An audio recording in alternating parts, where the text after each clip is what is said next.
ஏங்க பால் சொசைட்டினாவே சீட்டிங் பண்ணுறீங்க அப்படின்னு கேட்குறாங்க.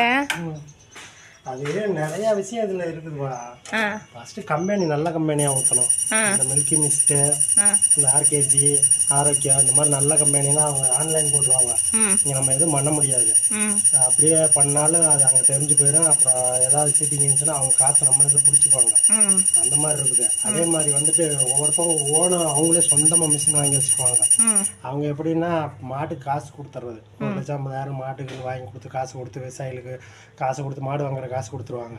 கொடுத்துட்டு அப்போ கொடுக்கும்போது என்ன ஆகுனா இவங்ககிட்ட ஊற்றி ஆகணுங்கிற மாதிரி ஆயிரும். அப்போ ஓனர் மிஷின் வாங்கி வச்சுட்டு குறைச்சி வச்சுக்குவாங்க. 2 ரூபா 3 ரூபா குறைச்சி வச்சுக்குவாங்க.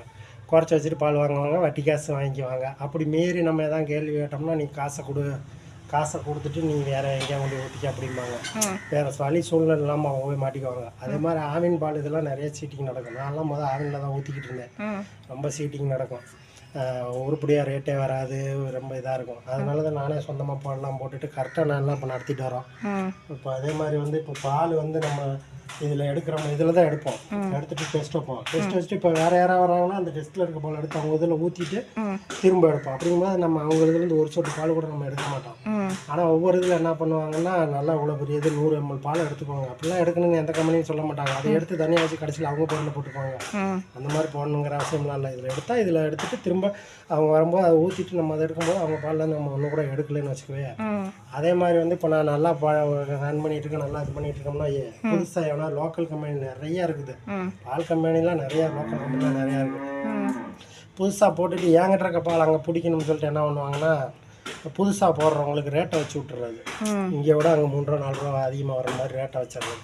வச்சுட்டு ஒரு 10 நாளைக்கு அப்படியே ரேட்டை வச்ச மாதிரி வச்சுட்டு அப்புறம் டபக்குன்னு குறைச்சி விட்ருவாங்க.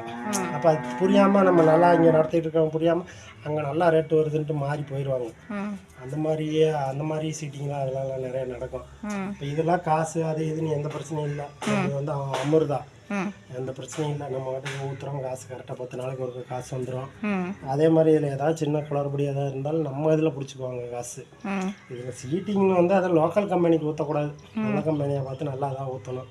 இப்போ நானே இங்கே ஊற்றிருக்கோம், ஒரு நாளைக்கு எதாவது டிஃப்ரெண்ட் வந்துச்சுன்னா நான் கொண்டு போய் வேறு பக்கம் செக் பண்ணி பார்ப்பேன். நடத்துகிறவங்களும் கொஞ்சம் பொறுப்பாக இருக்கணும்.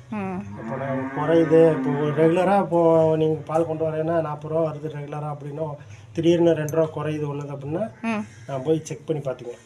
அதே மாதிரி கொண்டு வர்றவங்கள்ட்டையும் சொல்லிடுவேன், எஸ்என்எஃப் ஃபேட்லாம் குறையுது அப்படின்னா நானும் அவங்கள்ட்ட சொல்லிடுவேன், மாடுக்கு இந்த மாதிரி இது பண்ணுங்கள், இந்த மாதிரி பண்ணுங்கள் அப்படின்னா கொஞ்சம் 1 ரூபா 2 ரூபா கூட வர்ற மாதிரி நானே ஐடியாலாம் கொடுப்பேன். அந்த மாதிரி இது அதே மாதிரி நம்ம இப்போ இவ்வளோ தூரம் நடத்துகிறோம்னா அவங்க